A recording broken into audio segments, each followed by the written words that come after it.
Chapter 1. My lungs are on fire. My feet hit the wet ground, splash, splash, splash, and I don't stop. I can't stop. The rain is coming down so hard I can barely see 2 feet in front of me. And the trees, these thick, black trees that line the edge of Harrow County, they blur into walls on both sides of me, like the forest itself is closing in. My skin is burning, not from the cold, not from the rain soaking through my jacket, from the inside, like something is crawling up through my bones and pushing outward, trying to break through my skin. My temperature is spiking. I can feel it. My vision keeps flickering at the edges, white, then dark, then white again. I press my hand against the nearest tree trunk to steady myself. The bark scrapes my palm. I barely feel it. This is not happening. This cannot be happening. Not tonight. Not here. Not now. I have kept this locked down for 3 years. 3 years of suppressants, cold showers at 2 in the morning, missed meals, extra workouts, anything to keep my biology from doing exactly what it is doing right now. And tonight, of all nights, in the middle of a forest outside Harrow County, with no car, no backup, and no plan. My body just decided it was done listening to me. Hi viewers, real quick, I need you to drop a comment right now. Have you ever tried so hard to hide something about yourself that it physically wore you out? Tell me below. I read every single one. I push off the tree and keep moving. The safe house is 3 miles northeast. I know this forest. I mapped it twice. I ran this route in daylight just 2 weeks ago when everything was still normal, when I was still in control, when I was still... I stop. Something shifts in the air. It is not the rain. It is not the wind cutting through the branches above me. It is something else. Something layered underneath all of it, warm and dense and sharp. And it hits the back of my throat like a drug I was never supposed to take. Alpha. No, not 1. 2. 2 distinct signatures, both powerful, both close, and they are moving. Not randomly, not stumbling through the dark like I am. They are moving with purpose, with direction, and that direction is straight toward me. My body does the worst thing it possibly could do in this moment. Instead of shutting down, instead of going cold the way it always has whenever an alpha gets too close, it responds. Heat floods my chest. My hands start shaking. My scent, the one I have been suppressing and masking and chemically erasing for 3 years, cracks open in the air around me like a seal finally breaking. I clap my hand over my mouth like that will do anything. It won't. I know it won't. Scent doesn't come from your mouth. It comes from your blood, from your skin, from the thing you are at the cellular level. And right now, every single cell in my body is broadcasting exactly what I am to 2 alpha signatures I cannot identify, cannot see, and cannot outrun. I start moving again, faster. My boots sink into the mud, and I yank them out with every step. The sound is loud, too loud, but I can't slow down. 3 miles. I just need 3 miles and a locked door and the emergency suppressant kit I hid under the floorboard in the back room. 2 miles. 1.5. The rain is getting heavier. My jacket is soaked through completely now, and the cold should be helping. It should be pulling my temperature down. But it isn't. Nothing is working the way it should tonight. My heat is building instead of leveling, climbing instead of stalling, and the 2 alpha signatures behind me? They are not falling back. They are keeping pace, exactly keeping pace, which means they are not chasing me. The realization lands hard. They are hurting me. I spin around. My back slams into a tree. My chest is heaving. The rain hammers the leaves above me and streams down my face, and I stare into the dark between the trees, searching, scanning, Heart slamming so hard against my ribs I can feel it in my ears. Nothing. Just rain. Just dark. Just the sound of water hitting leaves and mud, and the distant crack of a branch somewhere to my left. And then, stop running. The voice comes from everywhere and nowhere. Low, calm. The kind of calm that doesn't come from peace, it comes from absolute control. The kind of voice that has never had to raise itself to be obeyed. I don't move. You won't survive it alone. The trees in front of me shift, and two figures step out of the dark. I don't breathe. I don't move. I don't speak. I just stand there with my back against the tree trunk and my soaked jacket plastered to my skin, and I stare at the two figures stepping out of the dark like the forest grew them. They are identical. Same height, tall, broad, the kind of build that doesn't come from a gym, but from something older, something trained into the bone. Same sharp jaw. Same dark hair plastered flat by the rain. Same eyes. And the eyes are what stop me. Completely. Pale gray, almost silver, catching what little light filters through the storm like two coins dropped in deep water. But they are not the same. One stands slightly forward. His posture is open, hands at his sides, nothing threatening in the line of his shoulders, but his eyes are locked on me with the focused stillness of someone doing a very deliberate thing to appear harmless. He is the one who spoke. I know it without knowing how I know it. The other one stands back, arms crossed, jaw tight. His eyes move, scanning the trees behind me, checking angles, calculating exits, and there is nothing soft in his face at all. No performance of calm, just cold, flat readiness. Twin Alpha Kings. I have heard the name. Caedryn Thorn and Vaelor Thorn. Everyone in this territory has heard the name. You hear it the way you hear about bad weather, distant, impersonal. Not your problem until suddenly it is standing 12 feet away from you in a rainstorm while your body is doing everything it was never supposed to do. The one in front, Caedryn, takes one step closer. My body reacts before my brain does. Heat spikes up my spine. My legs go weak for exactly 1 second, and I lock my knees before I go down, because I will not go down. Not in front of them. Not ever. Hi, viewers. I need to ask you something personal. If you found out someone powerful already knew your secret before you ever met them, would you trust them or run? Drop your answer in the comments. Stay back, I say. My voice comes out steadier than I feel. Good. That is the one thing working correctly tonight. Caedryn stops. Something crosses his face. Not amusement, not irritation. Something more careful than either of those things. He tilts his head slightly. We're not here to take anything from you, he says. Then back up. He does. One full step back. I clock it. I clock the way Vaelor's eyes cut to his brother for exactly half a second before going back to the tree line. They are restraining themselves. I can feel it. The tension in their stillness. The way their scents are being deliberately pulled back, compressed, controlled. Any other alpha within 20 feet of a triggered omega in first heat would not be standing this quietly. The biological drive alone should be, unless they are suppressing it on purpose, unless this level of control is something they trained for, something they chose. And that is more alarming than aggression would have been, because aggression I understand. Aggression I know how to respond to. This I don't know what to do with. My heat is still building. I press my back harder into the bark and try to breathe through it slow, measured, the way the emergency manual says to manage a heat onset when suppressants aren't available. Breathe through it. Stay cool. Don't let it run.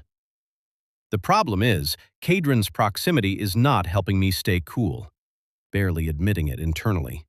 Neither is Vaelor's. My body is not choosing between them. It is responding to both simultaneously, equally like some broken compass spinning between two north poles. That has never happened to me. That should not be possible. The biology doesn't work that way. An omega responds to one alpha signature during heat. One. That is the rule. That is the hard, documented, medically established rule. So why? Your temperature is still climbing, Caedryn says, quietly. Factual, not a question. I know that. The injection they gave you accelerated the onset, he continues. Natural first heats don't present like this. The word lands like a stone. Injection. I go very still. What injection? Caedryn and Vaelor exchange one look. The kind of look that carries a full conversation in under 2 seconds. The kind only people who have known each other their entire lives can manage. And then, the shot hits the tree 6 inches above my head. Bark explodes. I drop. Vaelor is already moving past me, toward the sound, and Caedryn drops into a low stance in front of me, putting himself between me and the direction the shot came from, and the forest goes from silent to chaos in under 3 seconds. They are not alone. Neither are the people shooting at us. We move. Caedryn grabs my wrist, firm, not rough, and we run, not away, forward, into the dark, toward the sound of the gunshots, which makes 0 sense to me, but I stop questioning it when the second shot tears through the air where my head just was. Vaelor is already ahead of us. He moves like the dark is familiar to him. No hesitation, no stumbling, no wasted motion. He rounds a thick cedar and stops hard, back flat against the bark, and holds up 2 fingers on his left hand. Caedryn responds without a word. He shifts his grip on my wrist, pulls me close, puts me behind him. 2 targets. The rain is still hammering everything. I can barely hear past the sound of it, but I can smell them. 2 alphas. Different signatures, neither one familiar, and they are moving in a coordinated pattern. Not random, not emotional. This is tactical spacing, trained movement. These are not street runners or rogue hunters operating on instinct. These are operators. Vaelor moves first.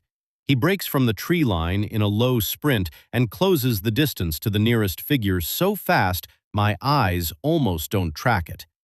There is a sharp impact. I hear it more than see it, and then one of the 2 signatures drops from my scent radar like a light switching off.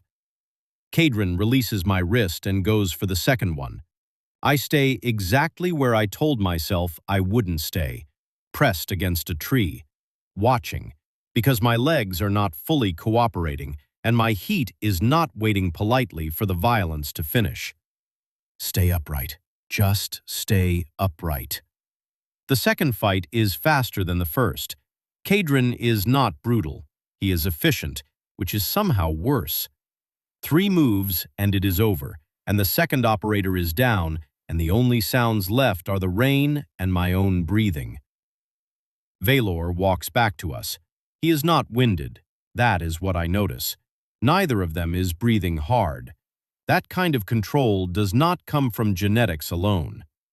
Who are they? I ask. Vaelor crouches next to the closer one and checks his jacket.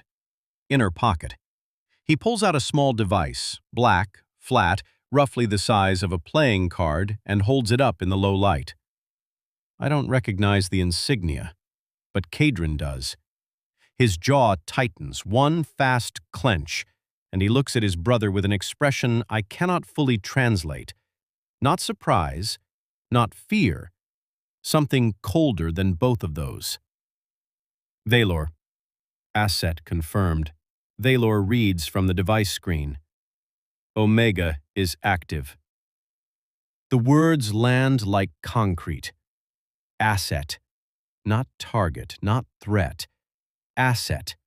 That is procurement language. That is the word you use when you are acquiring something of value. When you are not trying to destroy what you found, you are trying to collect it.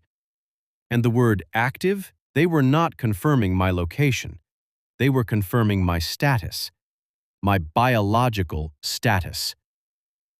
They were tracking my heat. Neither twin denies it. They were tracking more than that, Caedryn says. He steps over the downed operator without looking down at him and moves back to me. His eyes scan my face, not soft, not clinical, somewhere between the two, checking something, assessing something. Hi, viewers. I want to ask you something direct. If you discovered your own body had been used as a tracking signal without your knowledge, what would you do first? Panic or plan? Tell me in the comments. I genuinely want to know. What did your last medical exam? What? Your last physical, blood work, routine checkup. Who ran it and when? The timeline surfaces in my mind before I can stop it. 2 weeks ago, a clinic in Sable Ridge, Standard District required screening for undesignated adults. Nothing unusual. The nurse was new. She was quiet. She gave me something for what she called a minor inflammatory response, and I was out for 4 hours in the recovery room, and I woke up with a slight ache in my left arm, and I wrote it off as a bad reaction to a standard draw. I wrote it off. 2 weeks ago, I say. Caedryn nods slowly, like that was exactly the answer he expected, like the timeline just confirmed something he already suspected. Vaelor is still watching the tree line. He has not relaxed since the second operator went down. I respect that. I don't trust it yet, but I respect it. We need to move, Vaelor says. They sent a 2-man forward unit. The main team is 12 minutes behind them. How do you know that? I ask. He looks at me for the first time directly. His expression doesn't change. Because that's how we would have run it. I don't argue. My legs are shaking, heat, adrenaline, both, and the forest is not safe, and I am running out of time in more ways than one. I push off the tree and straighten up. Caedryn steps to my left side. Vaelor takes my right. And then Caedryn grabs my chin, not rough, not gentle, just firm and precise, and turns my face toward him. His pale eyes drop to my neck, to my pulse point. Who injected you, Zayric? I don't answer, because I don't know. And somehow, that terrifies me more than the gunshots did. The safe house smells like cedar and old concrete. Vaelor gets the door open in under 10 seconds. No key, just a sequence pressed into a panel behind a loose brick, and we move inside and the door seals behind us and the rain disappears into a muffled hum against the walls. It is small. 1 main room, 2 narrow side rooms, a low ceiling with exposed beams. Functional. No personal items. The kind of place that was never meant to feel like home and doesn't try to. 3 cots, a steel table, a locked cabinet on the far wall, and a first aid kit sitting open on the counter like someone expected to need it. They expected to need it. I sit on the edge of the nearest cot without being told to. My legs made that decision. My body is running on borrowed time, and whatever override I have been using to stay functional is wearing thin. I can feel the heat cresting again, slower than before, but steadier. Caedryn moves to the cabinet. Vaelor stays near the door. I replay Caedryn's question in the forest. Who injected you? Not did someone inject you? Who? He already knew it happened.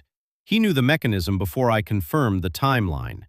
Which means he either had prior intelligence on what was done to me, or he has seen it before. Caedryn, not looking up from the cabinet. 2 weeks ago you went under for 4 hours at a district clinic, he says. Statement, not question. You already know the answer. I need to hear you say it. Yes, I say. 4 hours. Sable Ridge Clinic. I thought it was a reaction to the blood draw. Caedryn pulls something from the cabinet, a small scanning device, matte black, the size of a TV remote, and turns to face me. It wasn't a reaction, he says. They introduced a compound into your bloodstream that functions as a heat accelerant and a biological marker. It overrides your natural suppression cycle and activates your designation on a forced timeline.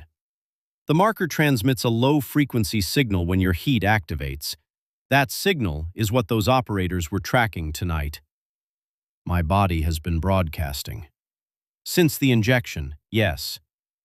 I press both hands flat on my knees. I breathe. I think about the last 2 weeks, the slight fatigue I wrote off as overwork, the low-grade ache in my joints I attributed to the weather changing. The 2 nights I woke up at 3 in the morning drenched in sweat that I blamed on the cheap heating unit in my apartment. And every single one of those moments reframes itself in about 4 seconds. Who does this? Caedryn looks at me steadily. He is not performing calm anymore. This is the real version, measured, intentional, and carrying something heavy behind it. Hi viewers, I need to stop and ask you this. Have you ever found out that something you trusted was slowly working against you the whole time and you had no idea? Drop it in the comments. I think a lot of us have been there. Your body isn't just reacting to the compound, Vaelor says. I turn to look at him. He has not moved from his position near the entry. His arms are still crossed. His voice is the same flat register it has been since the forest, but something in the line of his shoulders has changed, a tension that wasn't there before. It's evolving past it. I stare at him. What does that mean? He and Caedryn exchange another one of those 2-second conversations that I am not fluent in.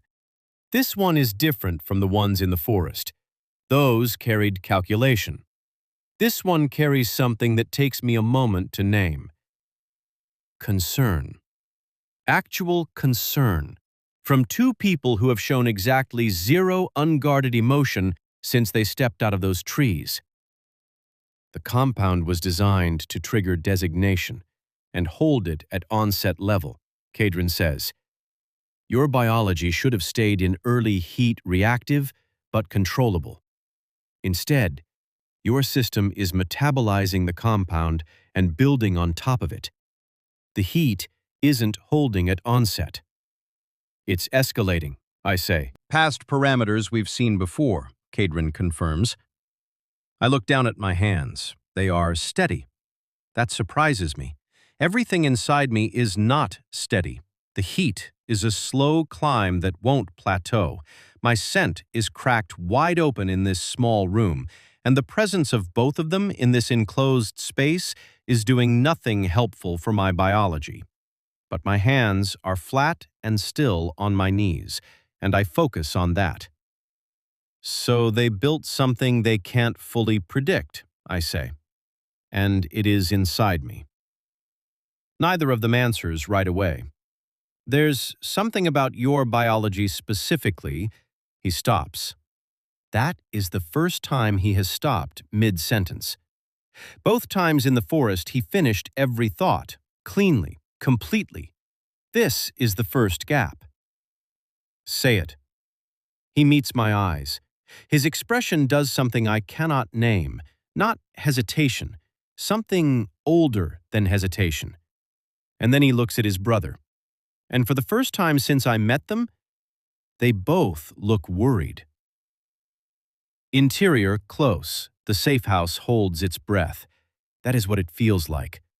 The rain outside has dropped to a low, steady hiss against the walls, and the room has gone so still I can hear the scan device humming on the steel table and the quiet pull of Vaelor's breath from across the room, and the sound of my own heartbeat working too hard in my chest. Caedryn did not finish his sentence. That gap is sitting in the middle of the room like a third person, and none of us are addressing it.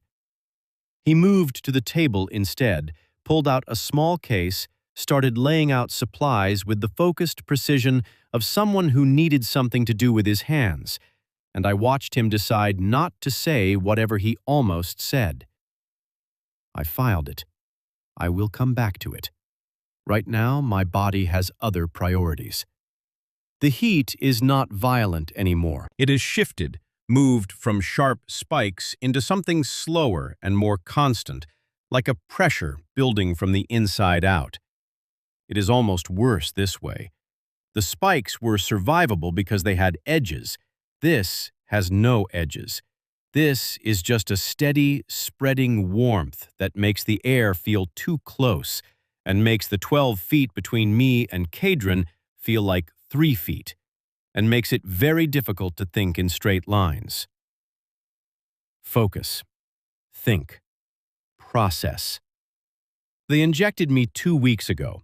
My heat was triggered on a forced timeline. My biology is doing something it should not be doing, escalating past the compound's design parameters.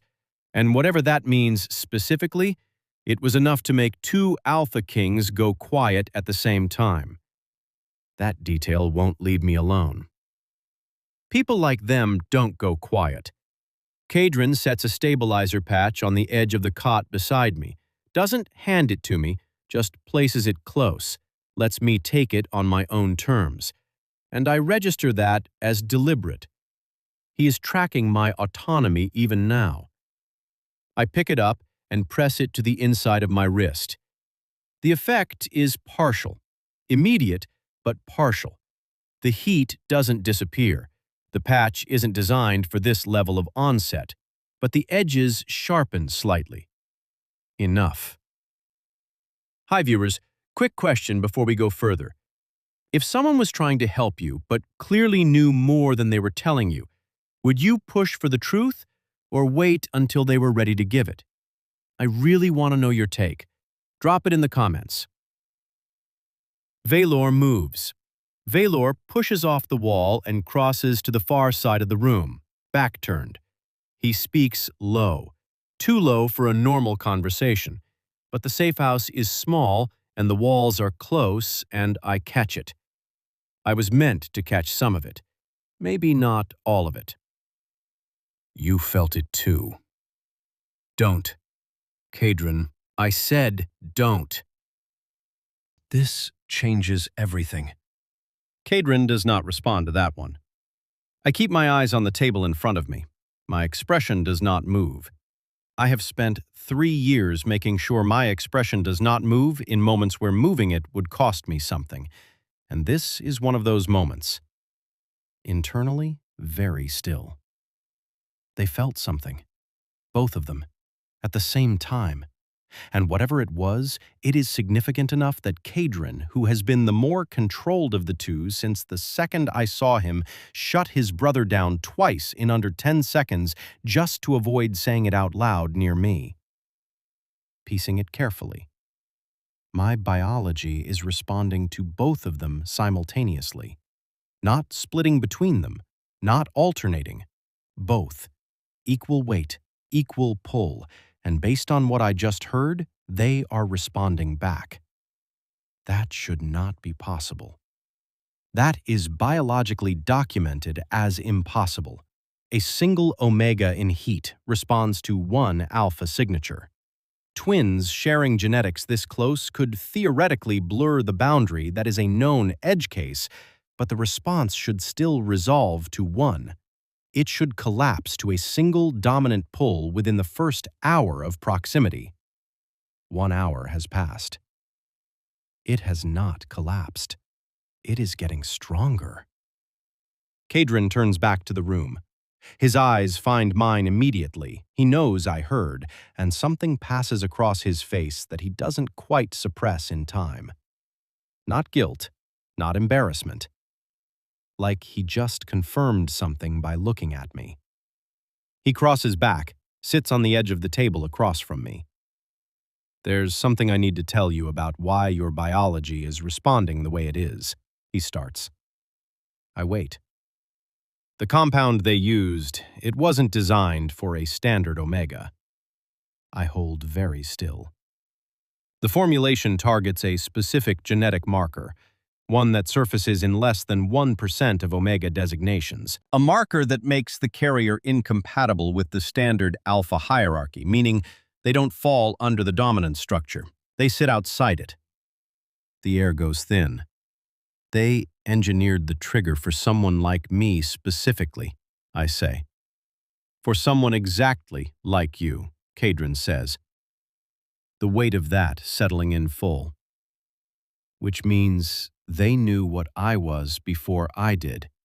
Before the heat hit. Before tonight. Someone ran my genetics without my knowledge, without my consent, identified that marker, and built a compound specifically calibrated for it. The clinic in Sable Ridge was not random. The new nurse was not new. The 4-hour blackout was not a reaction. Hands flat on knees, voice very quiet. It was a collection event. Vaelor comes back to the center of the room. He stands beside his brother, both of them watching me now, not hovering, not crowding, just present, and the full weight of what I am sitting inside is settling over me like weather. Vaelor, quiet, almost gentle for the first time. No one can know about tonight. Pause. The words are careful and heavy. Not yet. Not until we understand what you are.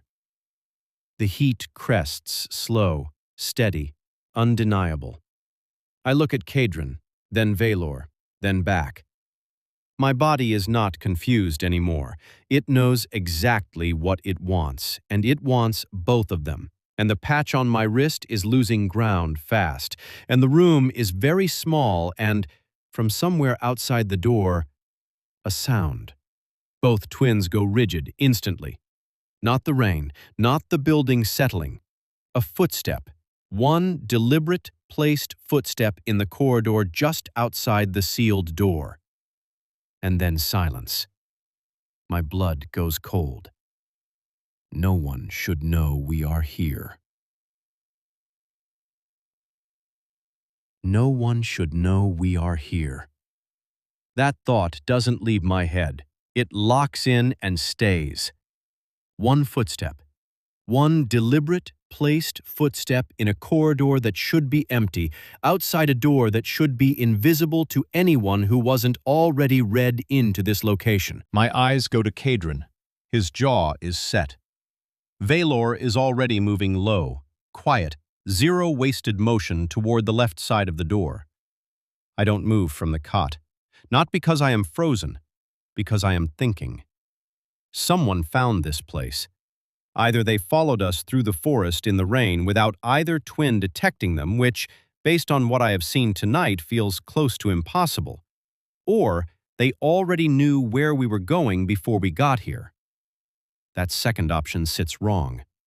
Very wrong. Vaelor reaches the door panel. He doesn't open it. He pulls a secondary device from his jacket flat, small, different from the scanner, and holds it to the wall. His eyes move across whatever reading comes back. His expression doesn't change. He looks at Caedryn and holds up one finger. Caedryn shifts his position, putting himself between me and the door without making it obvious that is what he is doing, and for a moment, the three of us just hold the silence. No second footstep, no handle moving, no pressure on the doorframe. Whoever it was, they stopped. Vaelor pulls back from the wall and crosses to the table. He pulls up something on the flat device. A feed, I realize. Interior security. He tilts it so Caedryn can see, and both of them look at it for 4 seconds without speaking. Guard rotation. Past the wrong corridor. Which one? Rhett. Caedryn nods once, and the tension in his shoulders drops by maybe 10%. Only 10. He looks at me, and something in his expression says he knows I caught all of it. The name, the exchange, the level of reaction that one name produced. And he doesn't apologize for it. You have guards stationed here. 4, Caedryn says. 2 exterior, 2 interior, rotating. And you trust all 4 of them? Yes, he says. I don't push it. Not yet. The patch on my wrist has bought me a window of function, and I am not going to spend it arguing trust with someone who just pulled me out of a forest. I lie back on the cot slowly and stare at the ceiling, and try to let my body recalibrate. Hi, viewers. Be honest with me. Have you ever been in a situation where someone told you everything was fine, but something in the air said otherwise? What did you do? Drop it in the comments below. Slow on the outside, fast on the inside. Caedryn stays at the table, working through something on a secured tablet.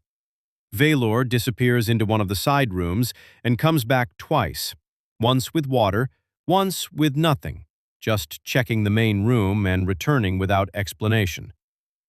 I drift in and out of a half-sleep that isn't really sleep, more like my body shutting down non-essential functions to manage the heat. The room is quieter than before. I don't move. I keep my breathing even and my eyes mostly closed, and I listen. Caedryn is still at the table. I can hear the soft tap of his work. Vaelor is in the side room. The rain has slowed outside. A message tone, low, 1 pulse, comes from the security system mounted near the door. Caedryn looks at it. His hand stops moving over the tablet. His expression goes flat in a specific way. Not calm flat, controlled flat. The difference is important, and I have learned to read it in the last 3 hours. Target lost. Secondary plan initiated. He reads it twice. I know because his eyes moved the same direction twice. Target lost means the forward unit failed. We already knew that we were there when it failed. Secondary plan means there is a contingency already running. Means someone above the 2 operators in the forest already anticipated losing them and had the next move prepared before we ever made ours. This operation has layers, and we just cleared the first one. Vaelor appears in the side room doorway. He looks at Caedryn. Caedryn shows him the screen. Vaelor reads it, and his jaw tightens, and he turns his head just slightly and looks at the interior of the room, past the table, past the door. His eyes land on the guard station camera feed. I follow his gaze without turning my head fully. The interior camera feed is showing the corridor in real time. Guard rotation. Slow, steady, familiar pattern. And then, I see it before Vaelor says anything.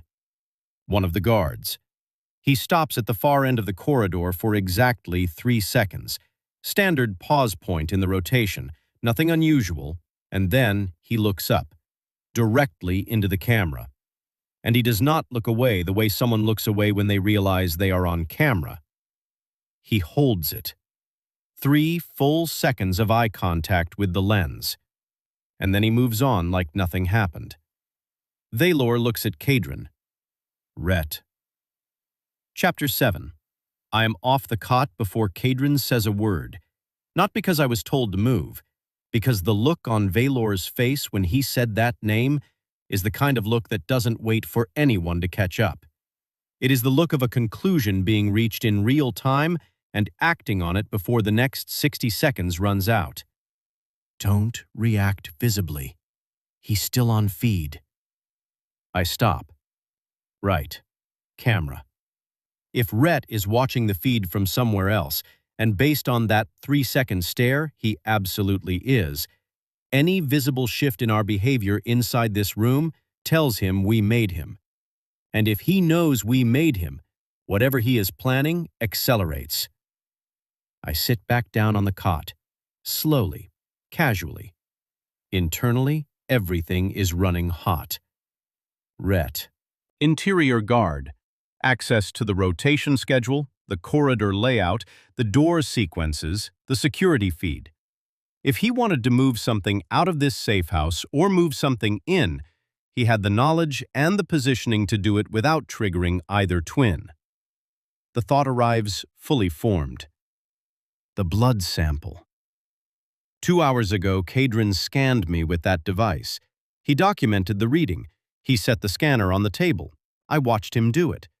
I did not watch what happened to the data after that, because I was managing a heat onset and a complete restructuring of everything I thought I knew about myself. The scanner data, I say, low, lips barely moving. Caedryn's eyes cut to me. Where is the physical sample kit? He crosses to it in 4 steps, opens it. His hand moves to where the sample collection case should be sitting on the second shelf. Vaelor, already at the door panel. He's at the East Corridor Junction, 30 seconds from the exit. Caedryn, controlled but tight. He took it. Vaelor hits the door and moves into the corridor, and I am right behind him, because the heat is not the priority anymore, and my legs have decided they work fine now that something real is happening. Caedryn comes last, pulling the door sealed behind us. Hi, viewers. I have to ask you this right now. Have you ever trusted someone completely and then found out they had been working against you the whole time from the inside? How did that feel? Tell me in the comments. This one hits different. Narrow, low light. 2 doors on the left, 1 on the right, the exit straight ahead at the far end. Vaelor moves fast, not running, controlled sprint, and I track the distance. 30 seconds, Vaelor said. We are at 20. The exit door at the end of the corridor opens. He is medium height, compact build, dark jacket, hood up. He has the case in his left hand, small, gray, exactly what I described in my head, and he has it tucked close to his body like he has been carrying it for hours and is used to the weight of it by now. He hears us. He turns. His face, I expect, panic. There is no panic. That is the worst part. He looks at Vaelor with an expression that is completely steady, and for 1 full second, nobody moves. Then he turns and hits the exit door, and he is through it and into the rain, and Vaelor goes after him. Caedryn grabs my arm. Stay inside. No.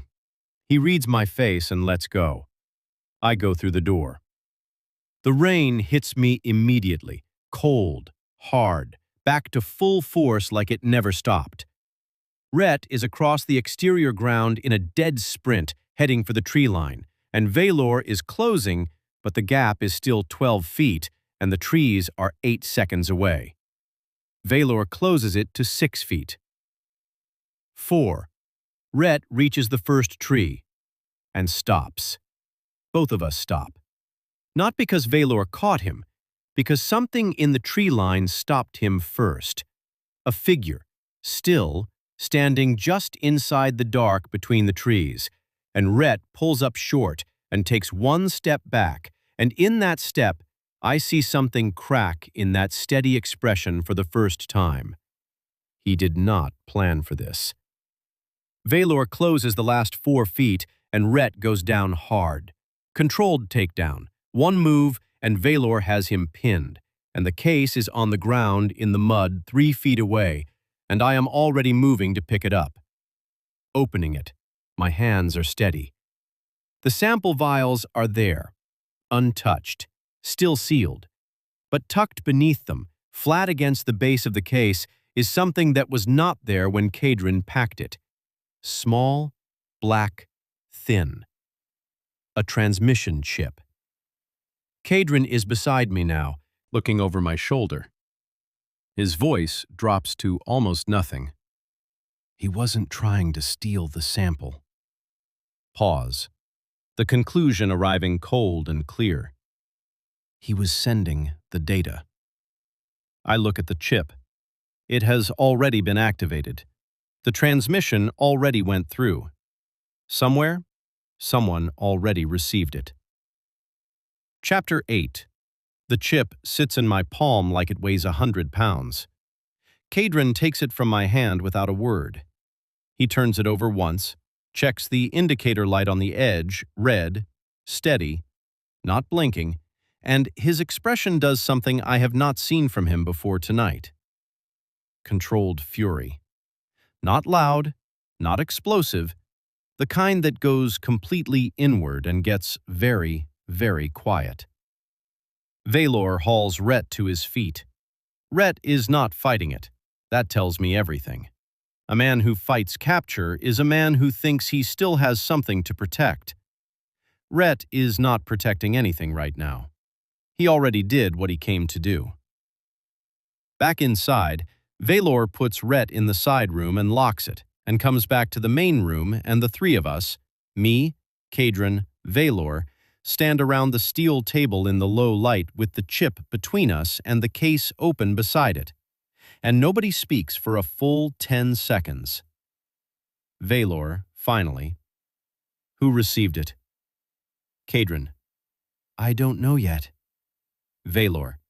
Best guess? Caedryn sets the chip on the table. The registry. Pause. The word sits heavy. I know that word. Everyone in this territory knows that word, the way you know the name of a storm that already took someone's house. The registry is not a building or an agency or a visible organization. It is a system, a classification structure built into the foundation of how designation is managed, recorded, tracked, and controlled in every district from the coast to the interior. The registry controls omega reproduction records, I say. And alpha dominance certifications, Caedryn says. And bloodline purity classifications. And designation suppression licensing. And the legal framework that determines which omegas can move freely, work freely, live without mandatory quarterly reporting. The list lands like stones dropped one by one. It controls everything, I say. It is everything, Vaelor says. Hi, viewers. I want to ask you something that I think about a lot. Have you ever realized that a system you were living inside was never actually built for you? That it was designed to keep you in a specific place? Tell me your thoughts in the comments. This conversation matters. Caedryn pulls a chair and sits. This is the first time I have seen him sit down since we got here. That small thing, the sitting, makes everything feel more serious, not less. Standing is operational. Sitting means we are about to go somewhere that takes longer. Caedryn measured. The genetic marker in your biology, the one that makes you incompatible with the standard alpha hierarchy, is documented. Once. In a sealed registry file from 18 years ago. A theoretical designation profile that the registry classified as non-viable and buried. I go still. They said it couldn't exist in a living carrier, he continues. The genetic combination was considered too unstable to survive past early development. They stopped looking for it. They stopped looking, I say slowly. But they didn't stop preparing for it. Caedryn meets my eyes. No. They built a detection protocol, and they buried that too. The compound they injected you with, it was designed from that protocol. Someone inside the registry pulled those buried files and used them. The shape of this coming fully into focus. Someone inside the registry knew the marker was theoretically possible, built a compound to activate and identify it, ran it through a district clinic on an undesignated adult matching the genetic profile, confirmed the result. And now they have my blood data transmitted to wherever that chip sent it, which means they have full confirmation of what I am. What does it mean for them, I say? That I exist? What does it actually change? Caedryn and Vaelor look at each other. This look is different from all the others. This one doesn't end in 2 seconds. It holds. And in it, I see something I have been feeling since the forest without being able to name it. The weight of something they have been carrying before tonight, before the forest, before the first gunshot. Vaelor, quiet. The entire dominance structure runs on the assumption that every omega falls within the hierarchy, that every designation has a ceiling, a place. You don't have a ceiling. The air goes thin. An omega outside the hierarchy doesn't submit to it, Caedryn says, doesn't reinforce it, doesn't validate it. The registry's legal authority, the alpha dominance certification system, the reproduction controls, all of it relies on the biology complying, on every omega being classifiable. Very quiet now. And you can't be classified, Vaelor says. I have spent 3 years hiding what I am because I knew being an unregistered omega was dangerous. I did not know that what I am specifically is something the system was built to prevent from ever being confirmed. You knew something about me before the forest, I say. You said as much. So tell me, how long have you known? And why were you already out there? The twins don't answer immediately. Caedryn opens his mouth. Vaelor speaks first. We've been watching the clinic in Sable Ridge for 3 months. We knew the registry was running the detection protocol. We didn't know who the target was until the heat signal activated tonight. I sit with that.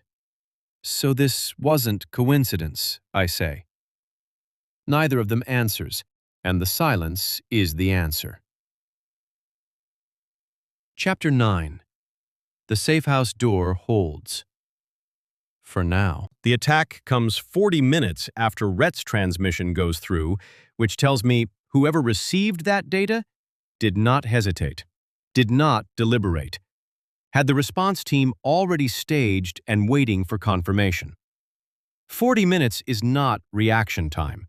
40 minutes is a trigger being pulled. Caedryn is at the door panel. 3 exterior signatures, he says, moving in formation. Vaelor checks the window-reinforced glass, narrow, and pulls back. 2 more on the east side. They split the approach. 5 operators. Better equipped than the 2 in the forest, I can tell from the scent signatures coming through the wall ventilation.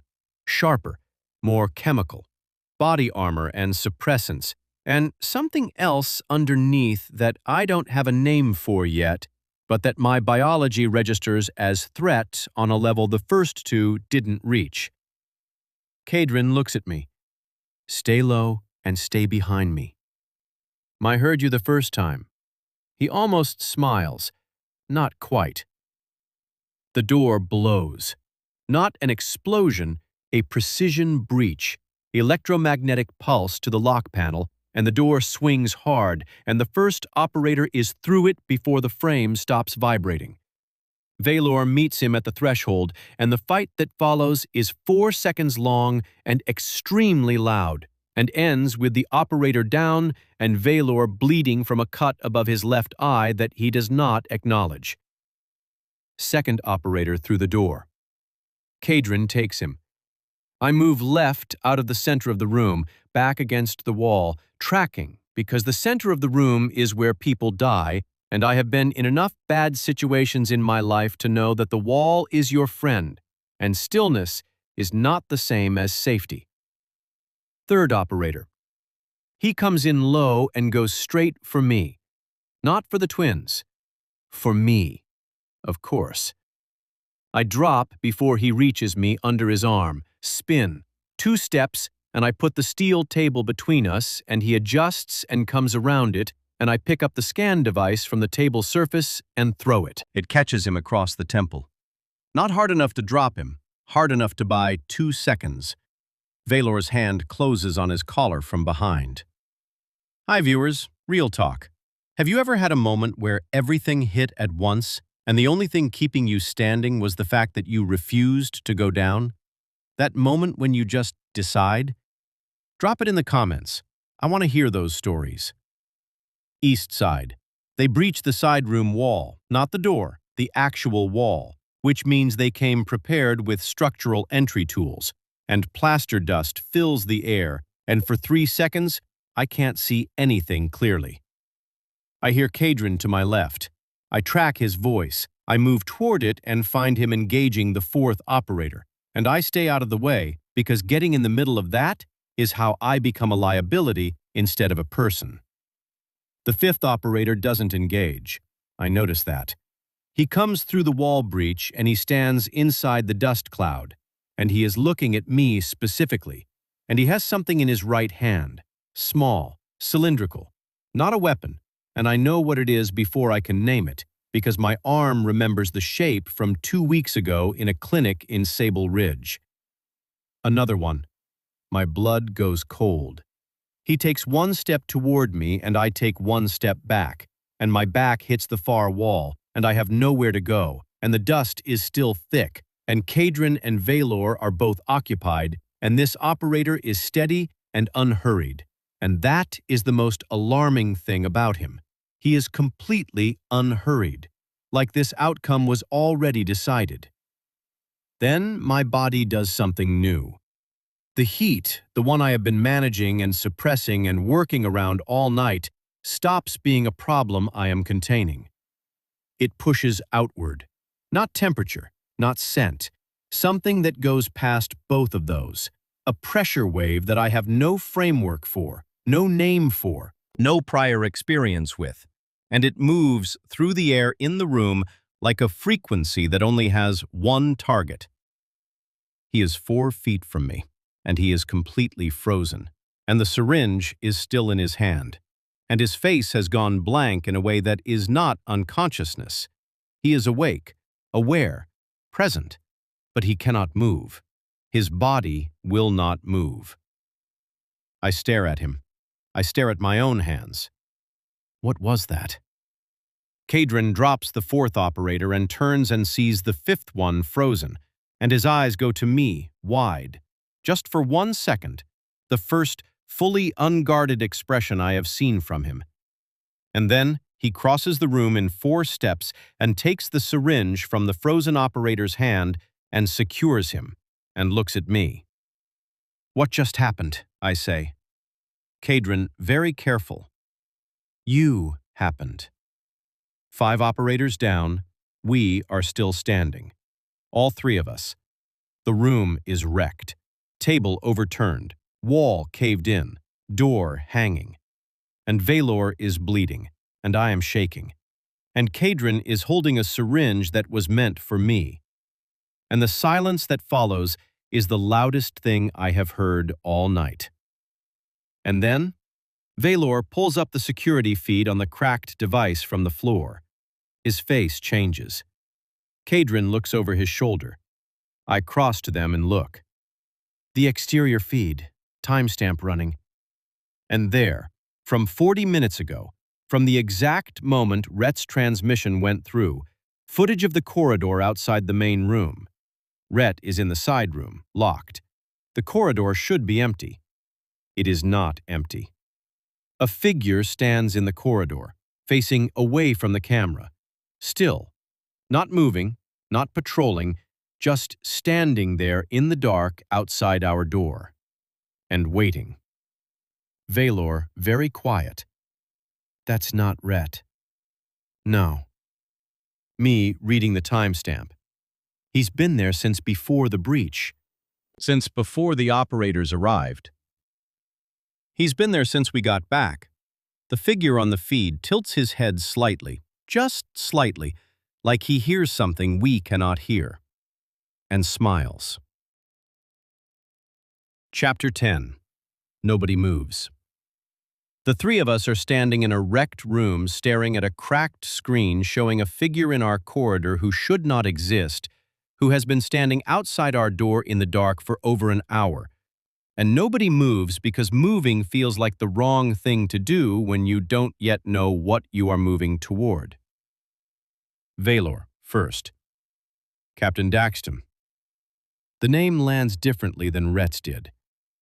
Rhett was a guard, a piece on the board. Daxton is something else.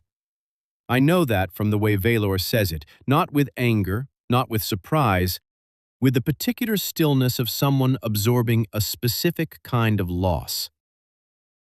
Caedryn sets the syringe on the overturned table. His voice is completely even. How long has he had access to our internal communications? Vaelor, if it's been him, all of it. Every safe house location, every rotation schedule, every extraction protocol. Everything. Me, quietly. He didn't send Rhett to steal the sample. Both of them look at me. Rhett was the distraction, I say. While we were watching Rhett, Daxton was standing outside that door reading everything. The scan data, the conversation, what you told me about the registry, what I did to that operator just now. He knows what I am, not from the chip, from standing 6 feet away and listening to you explain it. Caedryn absorbs that without visible reaction, but his jaw does one slow clench. Vaelor pulls up the live feed. The corridor is empty now. Daxton is gone. Hi, viewers. Before this ends, I need to ask you something that I think this whole story has been building toward.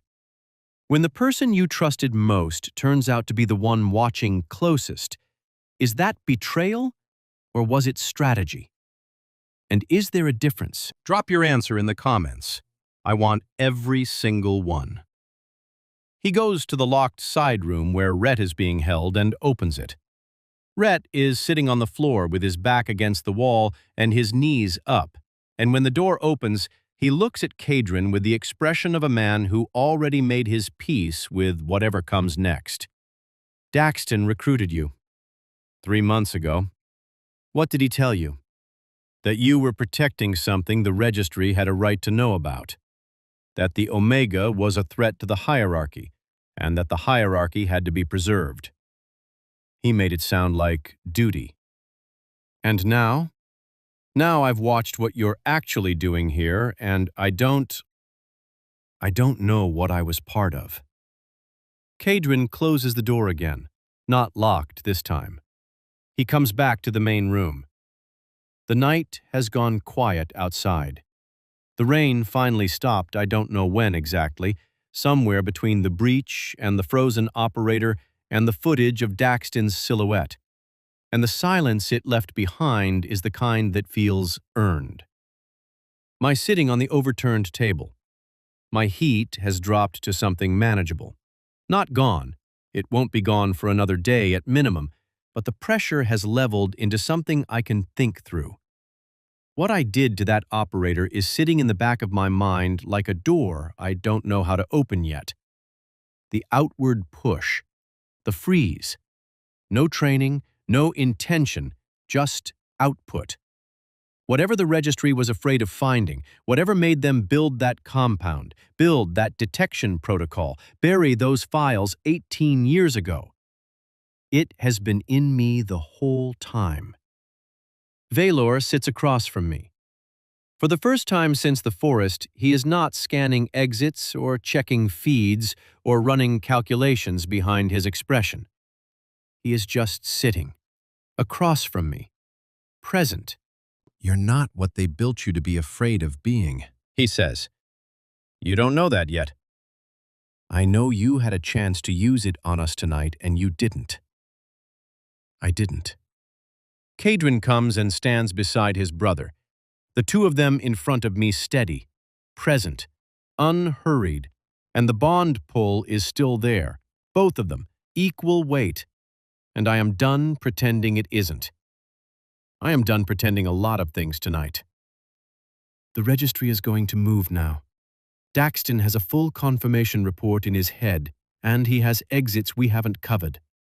By morning, this becomes something different. How different?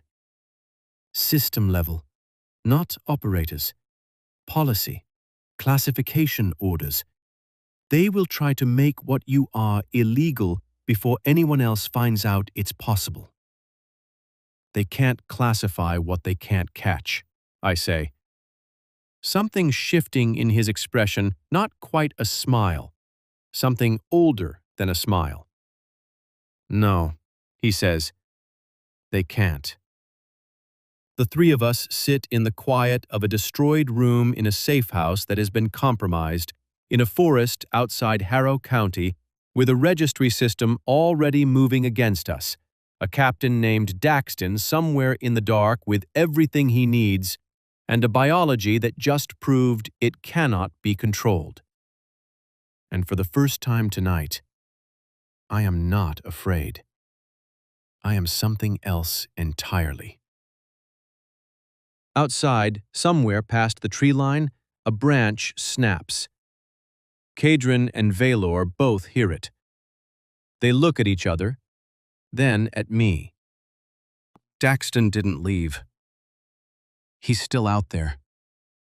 And somewhere in the dark, in the space between the trees where the rain used to be, Captain Daxton stands completely still and looks at the safe house with the patience of someone who was never in a hurry, because he was never operating on our timeline.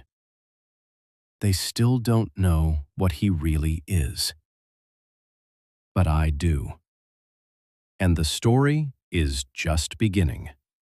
If this story moved you, if it made your heart race or made you think, please subscribe to this channel and turn on your notifications right now so you do not miss what comes next. Every story on this channel is built to make you feel something real, and there is so much more coming. Share this with someone who loves a story that hits different. Drop your thoughts in the comments. Your words inspire the next chapter, and they inspire every person who reads them. This community is built on people who show up, and that is exactly what you did tonight. Thank you for being here.